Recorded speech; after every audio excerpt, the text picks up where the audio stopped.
Hello, Fred. First, I suppose I should ask, I just happened to see your video reply because I was looking around. Is there another way it could happen more efficiently, or am I doing something inefficient that makes it? Because unless I was looking, I wouldn't have seen your reply and wouldn't have made this video reply to your reply. I'm sure there's a system, but I don't know what it is. Okay. I asked the question, what is religion like? Now, I wasn't too keen on politics and sport, but it was the best I could come up with. And as you said, it's not bad, and have linked to reasons why it might not be bad. And I am going to take on from what you have said. I have made me notes so I can see. Now, mind. What I've used for shorthand here is genetically generated thoughts. Genetically generated thoughts. It's a shorthand. What it is basically is what it is to be a human being. And basically a human brain will probably, more than probably, whatever more than probably is, will probably generate thoughts like these, things that I'm calling genetically generated thoughts. Do you get the idea? It might not be scientifically correct, the wording or whatever, but it's the sort of thoughts that probably in all circumstances, most all humans, most of the time has done throughout most of history and probably will as long as the genetics are similar to what they are now. It's how a human mind works. It generates certain thoughts, irrespective of society or time or place. That's the idea. Right.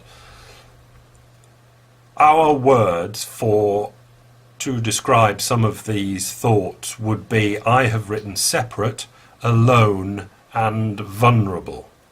The mind generates, calling it genetically generated thoughts, for thoughts that we would describe as separate, alone, and vulnerable, right?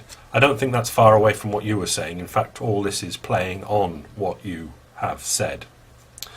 Now, separate is the religion thing, and joining with others. It might be politics, it might be supporting a football team, it might be Facebook, it might be YouTube, it might be you doubled. Basically what we're all doing here and now is joining a new team.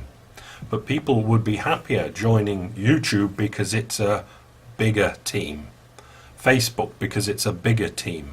Not MySpace anymore because that used to be a team, but it's been relegated and goes quickly over the curve. As soon as it's not popular anymore, it's out of there because people recognize what, and this led me to the next thing, what are we joining up for?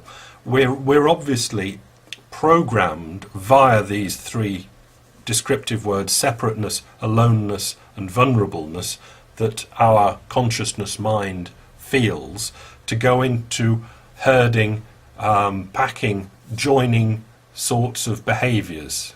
In other words, the genetically generated thoughts make us feel alone, and also generates the thoughts that to get away from that aloneness we do joining.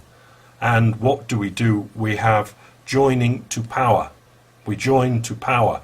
And it's all, unfortunately, horribly Darwinian.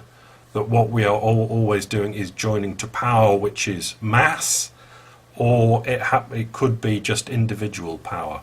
But one thing that we could have a go at is why, let's for say example, the Christian missionaries were so successful in places like Africa and the East, but not so much the East. Africa, let's say. They could sweep through there, and lots of Africa is still very steeped in the Christian religion. It gave them something. And I think what it would have given them is a bigger herd, pack, tribe to join into, and that supreme power as well that can do this, that and the other. It was really heavy jube. I mean, it was really mega mojo. And I think that's where it all is. Yes, we are genetically programmed to feel vulnerable. We are generally genetically programmed to assuage our vulnerable feelings by joining to as much power as possible. And this is a Darwinian advantage. Clinical analysis there by Mystic, and I'll let anybody run with it. But how will I know if you're running or not? That is the question. That's it. Bye.